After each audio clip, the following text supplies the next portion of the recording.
Okay, good afternoon, everybody, and welcome to this very final session of the EOSC Governance Symposium.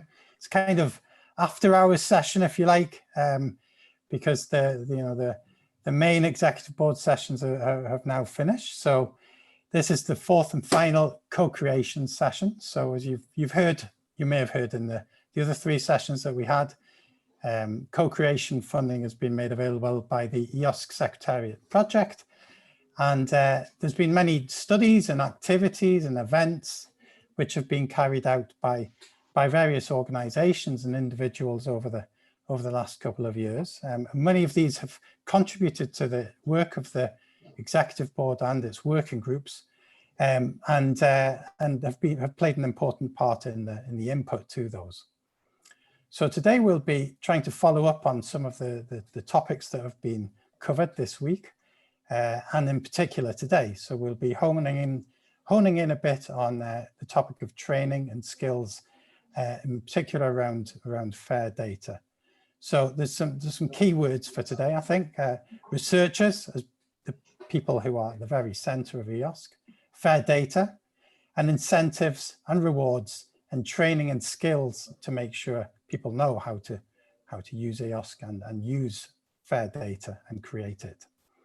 So we have 5 speakers today, as you can see from the slide.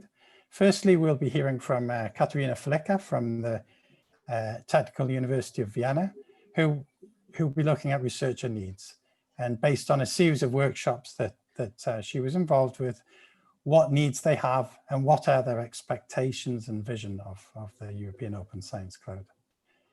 Secondly, with fair data an essential part of EOSC, Janne Pölönen from the Federation of Finnish Learned Societies will address what incentives and reward systems actually exist for the creation of fair data. And is this enough as we look to the future?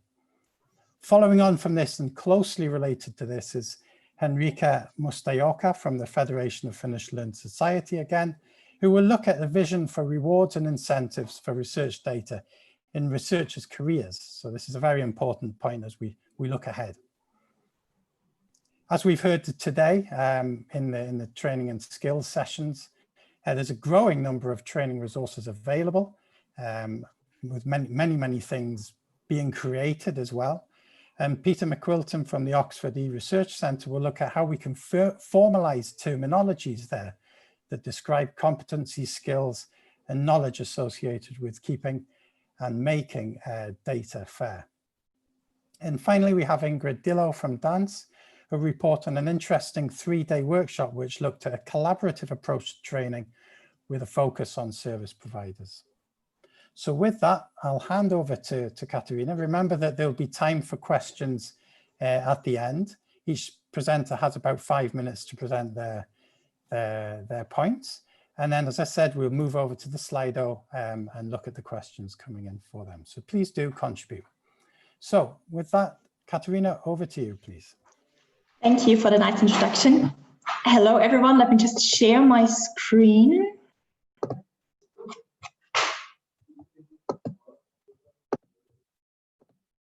Please, may you confirm if you can see the screen? Yeah, we can see it fine. Okay, great. Okay, let's get straight to the point then. Nick already mentioned that I'm working for TU Wien, and within the EOSC initiative, TU Wien has been tasked with researcher engagement. What is researcher engagement? To put it simply, we are trying to get researchers on board. We started out with 2 objectives.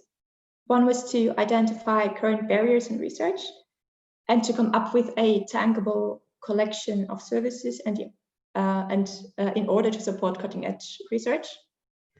And the second was to obtain a better understanding on how research is changing and to elaborate visions for future research environments. The challenges we had to face, they were all based on the fact that the information we had provided or the messages we had sent, they were too abstract, too opaque, and too scattered. That resulted in skepticism, in a lack of understanding of what the benefits might be, and also in a disconnect between groups already active in the EOSC and those who weren't. we decided to address these challenges by directly involving researchers. So we wanted to engage with them personally in consultations, in discussions, in workshops. And that is also exactly where the co-creation budget came in, because we needed money for the extra activities. Eventually, we had 4 co-creation requests granted, which we used for workshops and for the first video interview we ever conducted. We interviewed Stefan Hanslik, the Austrian delegate of the EOSC Governance Board, and the workshops targeted researchers and members of university networks, and we tried to collect their visions, needs, and requirements on future research environments. Our activities resulted in quite a lot of documents for distribution, such as newsletters. The aforementioned video interview turned out, we turned them into 3 videotapes explaining the EOSC that was published on YouTube. And we summarized our findings in key takeaway messages, reports, and a collection of services. The one document that I would recommend reading, that is, if you're interested in our findings, is the collection of services. Why is that? It's because in the beginning, I already said that one of our main objectives was to come up with a collection of services to support cutting-edge research. So that list is still work in progress, but it also summarizes basically all the services we have collected so far. And it's quite short, which makes for nice reading. Let me just very briefly show you what you'd have to expect if you take a look at the list with services. So a table, 2 columns, one naming the service, the other adding a description and services relate to topics such as metrics and evaluation, communication, language barriers, research support services, trust, data quality, sustainability, legal frameworks, rules of participation, and trainings. So what did we learn along the way? First, when we plan for the future, we need to think globally. Science is and should remain a global effort. And second, the world is changing, and so should research environments according to the needs of science. Thus, creating and feeding a pipeline of services needs to be a continuous activity that involves research communities. Should you be interested in details, please have a look at all the links we are providing within this presentation. Ask a question later, or please contact me directly. Thanks for your attention. Thank you very much, Katharina. That's great. And yeah, the link that she put up there, it's very interesting reading and gives a good overview. So I think we'll be putting that in the chat directly as well for you all too. Okay. There you go. Thanks, Federico. Okay, so with that, I'll now hand over to Jan. So Jan, if you want to turn your camera on, and we can go. Thanks, Katharina.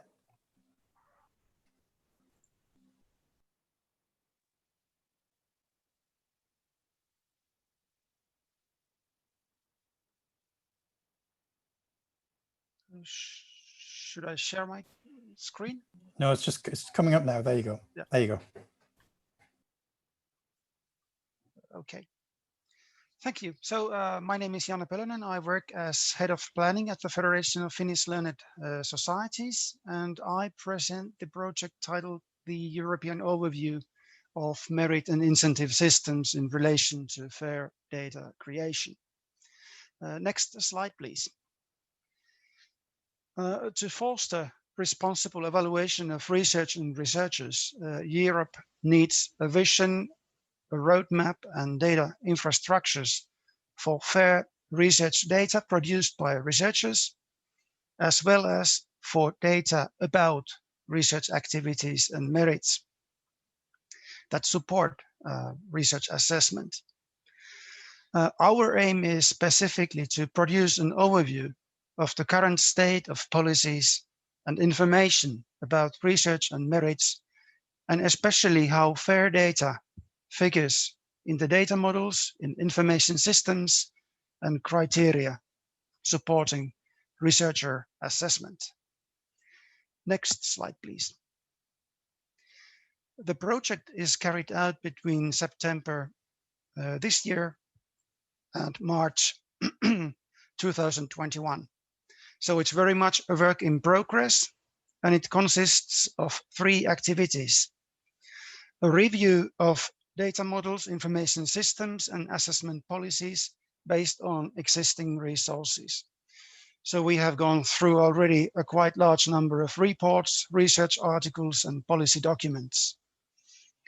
Secondly, there is a complementary online survey targeted to research performing and research funding organizations.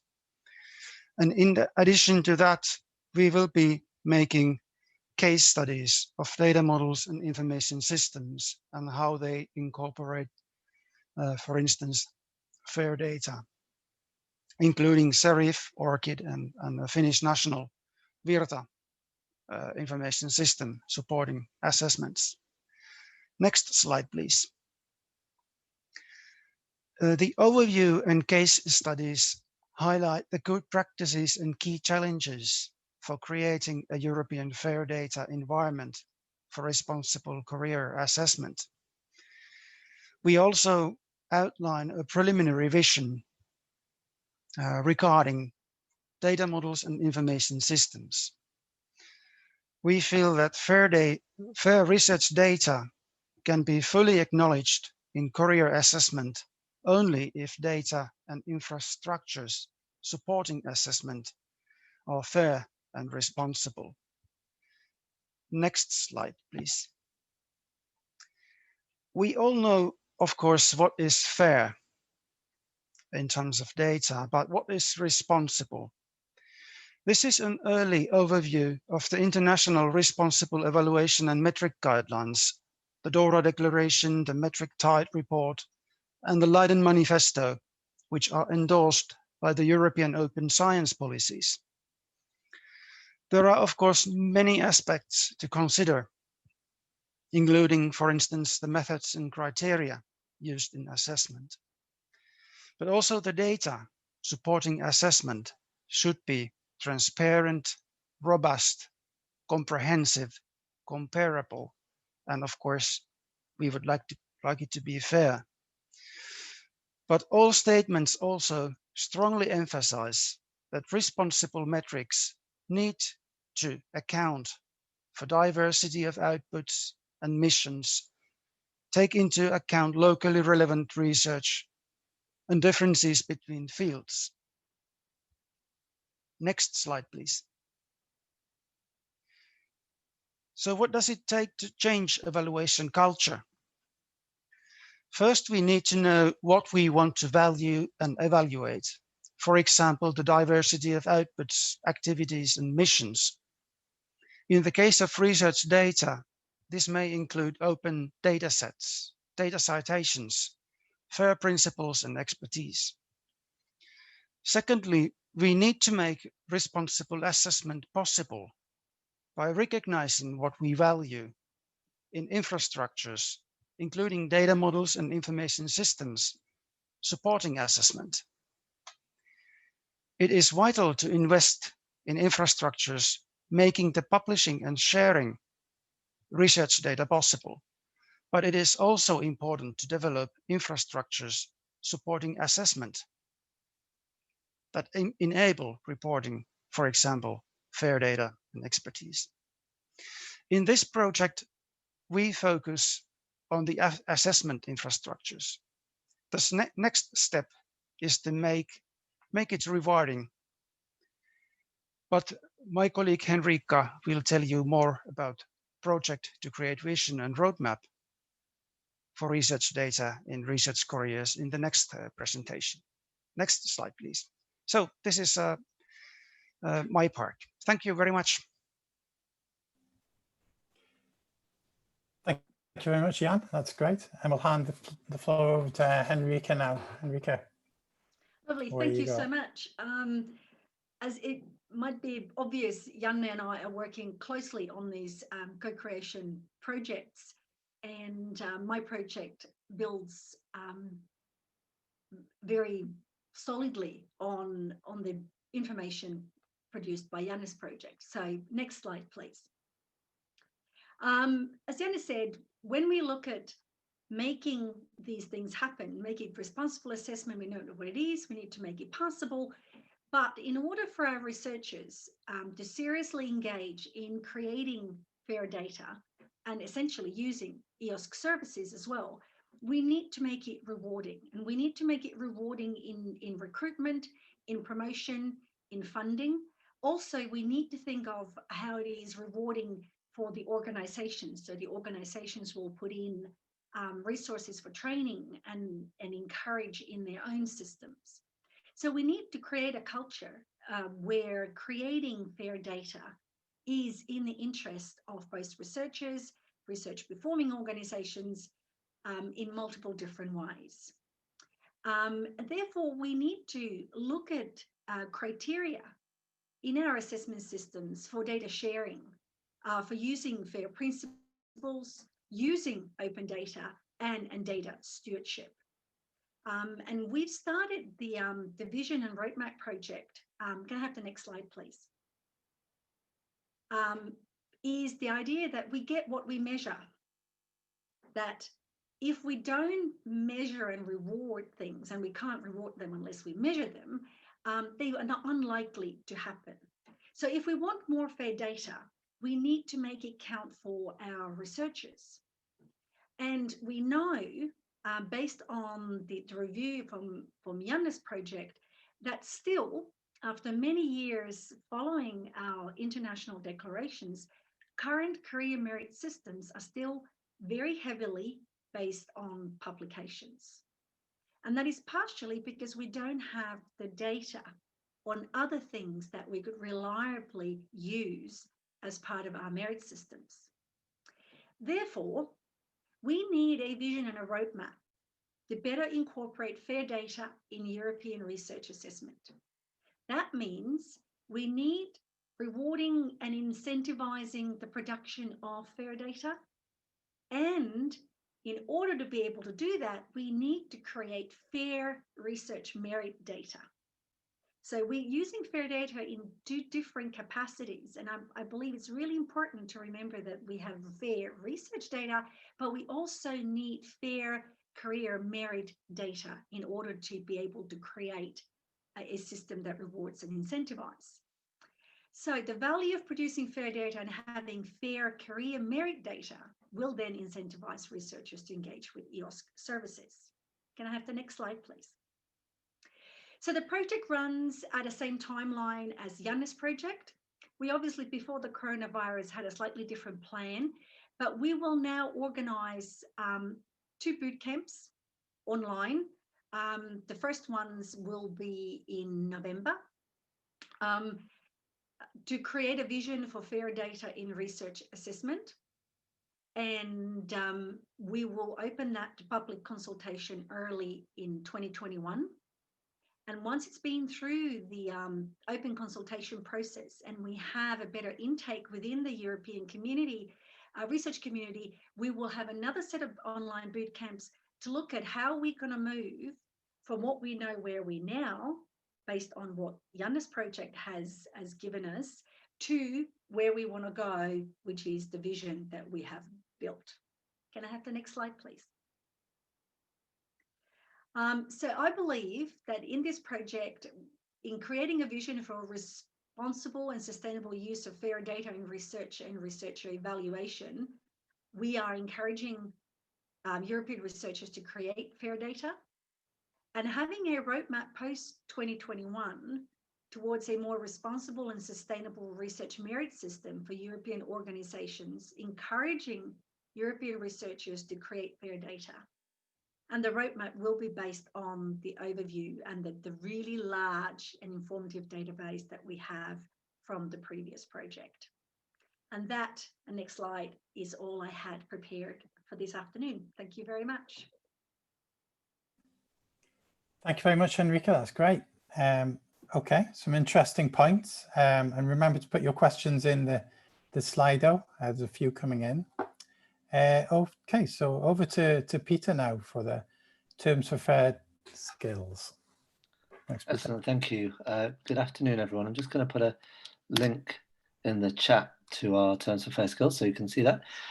So first of all, thank you to the organisers for letting me steal 5 minutes of your time. So I'd like to talk to you on behalf of the Terms for Fair Skills community about our work thanks to our EOS Co-Curation Award. If you'd like to know more about what we're doing, click on that link I put in the chat. So what are we doing? So we're building a formalized terminology that describes the competencies, skills, and knowledge associated with making and keeping data fair. So once mature, we hope that this terminology will be able to be applied to a variety of use cases, including the creation and assessment of stewardship curricula, the annotation, discovery, and evaluation of fair enabling materials, so training materials, for example, and resources, and also to enable the formalization of job descriptions and curriculum vitae with recognized structured competencies. So we envisage that this completed terminology will be of use to trainers who teach fair data skills, researchers who want to identify gaps in their own skills and knowledge, and managers who need to recruit individuals to relevant roles. Next slide, please. So who are we? So we are a community, first and foremost, drawn from across Europe. I'm based at the University of Oxford in the UK, but members come from a number of Elixir nodes, Fairs Fair, CoData, and a variety of other universities and institutes. Next slide, please.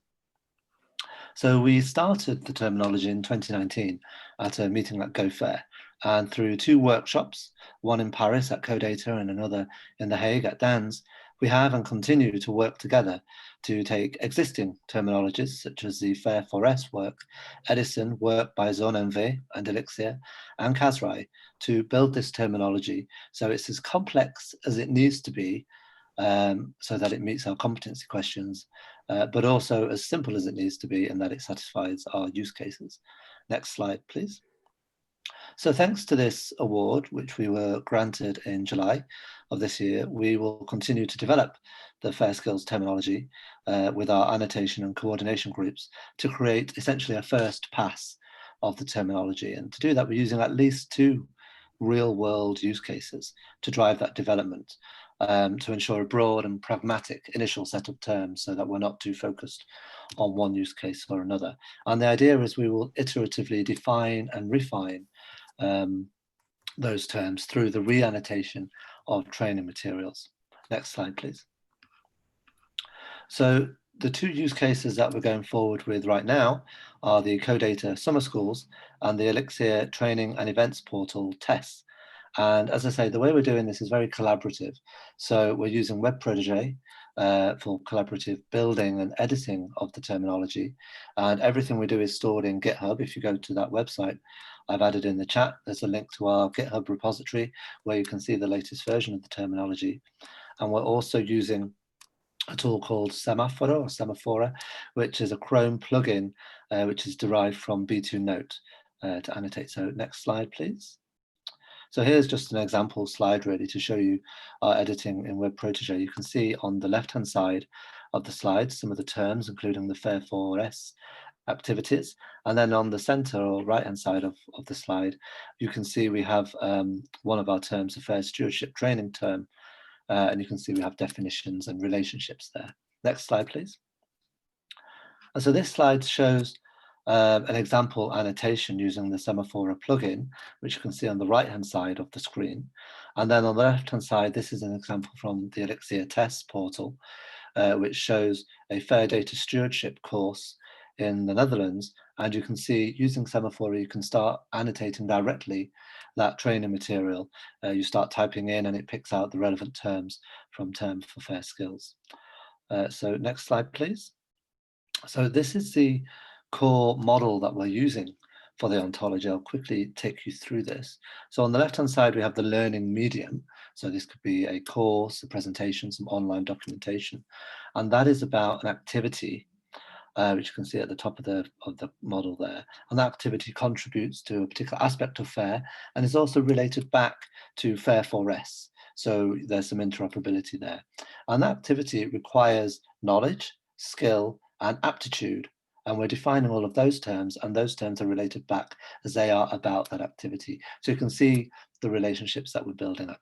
So next slide, please. I think we've got about 10 seconds left. So with that, I'll thank you for your attention. I'm happy to take any questions. And if you want any more information, please contact me or go to the website. Thank you. Thanks very much, Peter. That's great. Okay, and we have our final presenter. So over to you, Ingrid. Thank you very much, Nicholas. And before I start, I'd like to say that what I present really is the work of all the people who participated in the workshop. So I want to use this very final slot of this 4-day conference to talk a little bit about the workshop that Dan's organized on training in the EOSC that had the subtitle Connecting the Dots and Improving the Impact. Next slide. So we all know that the EOSC is all about the delivery of services and data. And we also know, and I think the 4-day symposium have shown that again, is that we are confronted with a very complex landscape when it comes to those services and infrastructures and data sources. So it is clear that training is essential, not only to find your way in that complex landscape, but also to make sure that people use the services and data sources in an optimum way. And we have also seen, so I think this point that training is essential is very nicely confirmed again in the consultation around the SRIA that was presented this morning, where we all seem to agree that training is a key factor for success. But then again, if you look at training, the landscape at the moment is equally complex, diverse, and scattered. We have training resources everywhere, be it in research infrastructures, in the context of projects, domain specific, generic, etc., etc. Next slide. So it is clear that we need to make a big effort in Europe to make sure that we align things, that we avoid duplication of efforts, and that we identify gaps in the training provision. And also that we in that way support to get to a federated training provision in the EOSC portal. So for that, we need to connect the dots, and we also need to improve impact. Also important is that we need certain rules of participation for training to make sure that the training that is provided has the right quality and is also findable and accessible for people.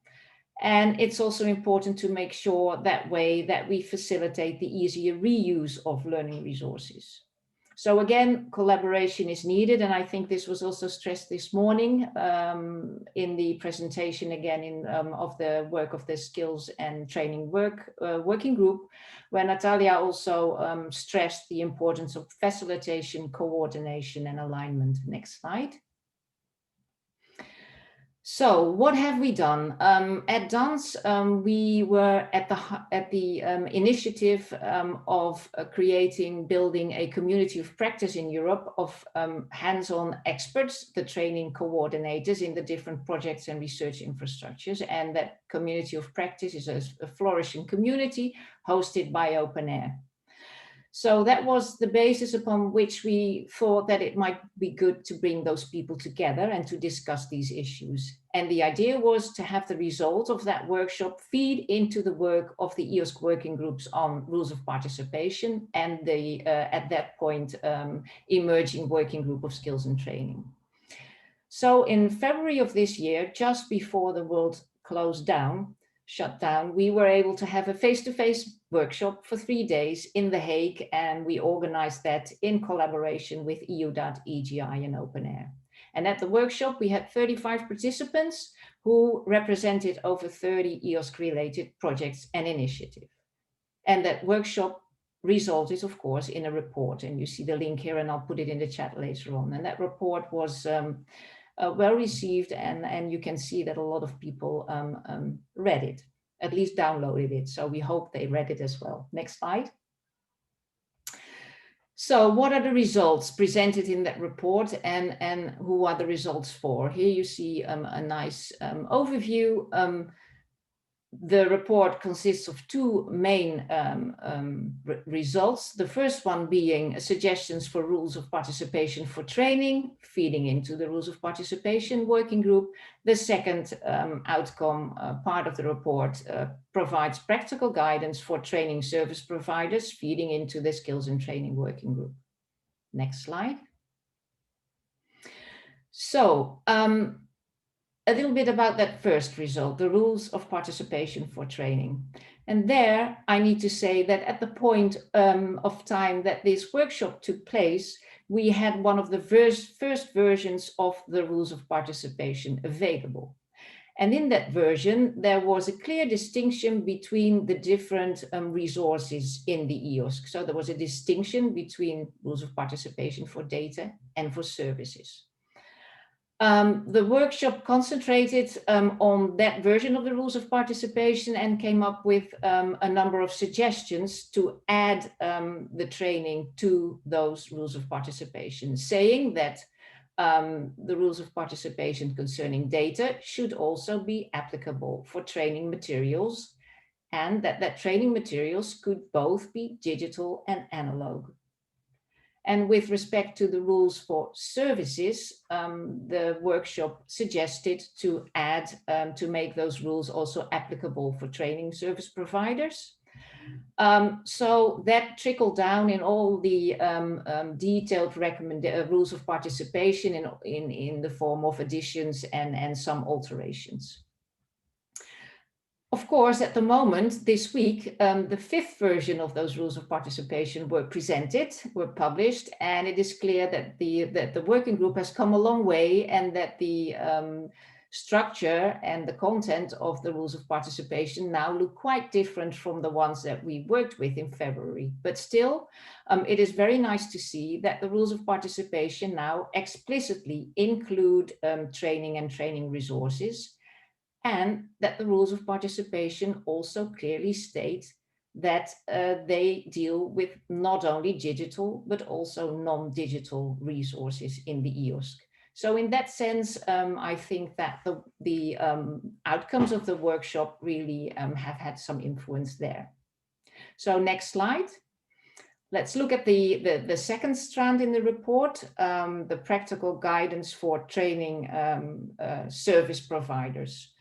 The report contains three clusters of recommendations for those service providers.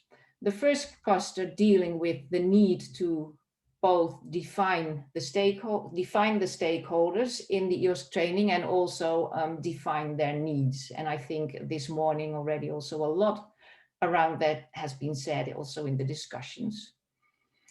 The second bundle of recommendations focuses on the requirements for training providers and trainers regarding EOSC skills and development and skills development and training. And elements that you can think of there are, of course, the adherence to the rules of participation in the EOSC, but also elements like defining quality assurance processes. So training providers should do that both when it comes to their organization, as well as their trainers and their training materials.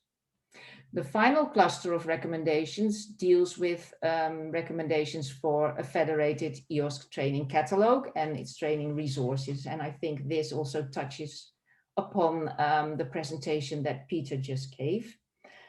Elements that you can think of there are the need to ensure that the descriptions that we have of training materials are based on a common set of metadata and are available both for humans as well as machines. And for example, the need for community agreed quality criteria. So it is clear that providers should describe the policies also that they have around the curation and maintenance and support for and of the training materials.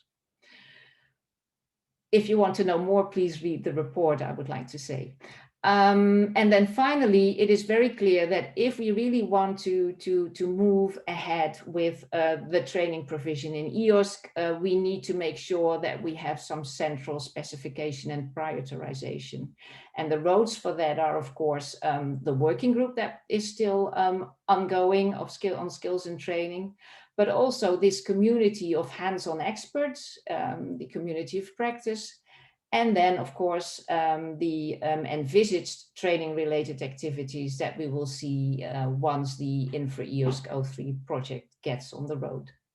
Next slide. And that is all I wanted to say to you. I'll paste the link to the report in the chat. Thank you very much. Okay, thank you very much, Ingrid. And if I can ask the speakers to put their cameras back on. And Federico, if you could put the Slido up, that would be great. So thank you very much, everyone, for your presentations. Really interesting stuff, and really following on from this morning, reflecting the often fragmented, the fragmented field that we have. The importance, I think Ingrid mentioned some important points. The importance of avoiding duplication of effort. And also the importance of collaboration across Europe and all four corners of Europe, basically. And one of the questions is related, came up right at the beginning, and it was really for Katharina, but I think for everybody, is that there's been similar consultations with researchers from cluster projects, and I know also the regional 5B projects, and are these going to be compared? And linked to that, to the other speakers, you know, how important are bottom-up activities?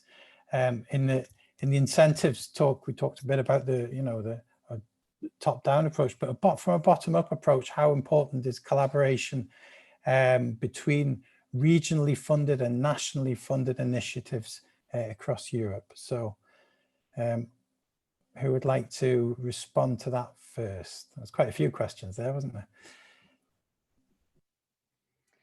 Well, maybe I can give this a start. I think that is very important. DANS is also coordinating the Fairs Fair project, and there at the moment we're also from this perspective of making sure that we implement in the optimum way FAIR in the EOSC. It is becoming more and more clear that we need to look further than only our direct brothers and sisters in the form of the cluster projects and the 5B projects, but there is still a whole realm of national players, organizations, infrastructure that we really need to reach out to and make sure, because that is such an essential and maybe the most important element of this EOSC. And sometimes I've had the feeling that we are really a lot talking to one another between all the EOSC projects and clusters, and that we are certainly missing out on that national part. So I think that making sure that we connect all of those dots is very important. And my feeling is also that we sometimes forget the whole national angle there. Thank you. Would anyone else like to comment on that?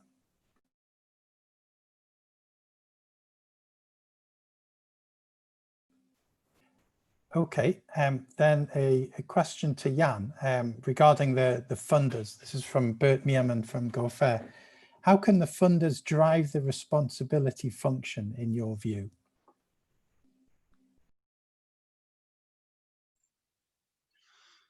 Thank you very much for the question.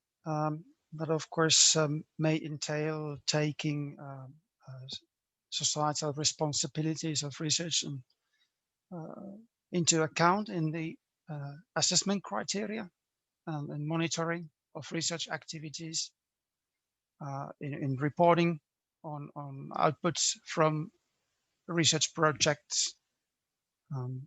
That would seem to be the main point, I think, but also on contributing to common effort, maybe international efforts to create fair and responsible information, career merit information that could be used maybe even across countries, because there is a lot of effort from researchers to report and create CVs, report outputs, expertises for different funders. So maybe there would be room to also facilitate and decrease the amount of work required from researchers with good information supporting assessments and reporting on projects, information that could be used across countries. Thank you. There's another question to you and Henriikka from Case Hoff from Dan's. What about the incentives and rewards coming from your EOSC peers rather than funders and institutes? Could that be something to elaborate on in EOSC? Well, absolutely. I think when we talk about the rewards and incentives, we talk about such a major cultural shift in the way we've looked at research until very recently. And I think the change drivers will come from multiple different perspectives. The way the conversations that we've had seem to be that, and one of the main ones are the ones that give us our career opportunities and research opportunities. So they are the performing organizations and funding organizations.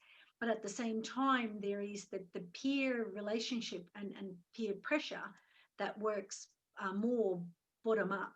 And we need to capture both in order to create the change that we want to see. And in order to see it, we need to really capture what Janne has championed for quite some time, that we need really good quality data about what we do, the career merit data, so that we can see what we're doing and we can present and prove and show what we're doing. And ideally, what we're driving at is to start creating some international standards, even sort of modules, so that our CVs and structures could start to talk to each other, and researchers would find it easier to show the evidence of the open science efforts that they've made, in this case, particularly related to data. Thank you. And I think that links very well to what Peter was talking about standardized terminology, not just in training, but across the board. I don't know, Peter, do you want to add anything there? I mean, yeah, not particularly in the sense that everyone else has already said it, but just to agree with everyone, I think it's fairly obvious we need some kind of standardization and education because people need to appreciate the benefits for their careers and for the, if you like, the career of their data or their resource, their digital object, in that the fairer it is, the more likely it is to be found and used and reused. So I think there's making it easier by standardizing everything, making it easier by kind of, if you like, market penetration in terms of the education to help people understand the benefits. Thank you. And finally, Katharina, I mean, your workshops were really meeting the researchers and, you know, finding out really from them. There's a question from Bert Meerman again, you know, so, well, some of the things that we've touched on today about the incentives to motivate researchers to publish their metadata in a fair way. Are these things that you've heard today, were these things which were the researchers about, or how aware do you think of the benefits? I'm sorry, can you repeat the question? I think I'm having a poor internet connection. I've heard only parts of what you said. Yeah, certainly. So, so your activities were meeting the researchers and Yes. And speaking to them, hearing some of the presentations from today and the incentives and the various ways in which we can motivate researchers to publish fair data. Do you think the researchers are aware of these? Well,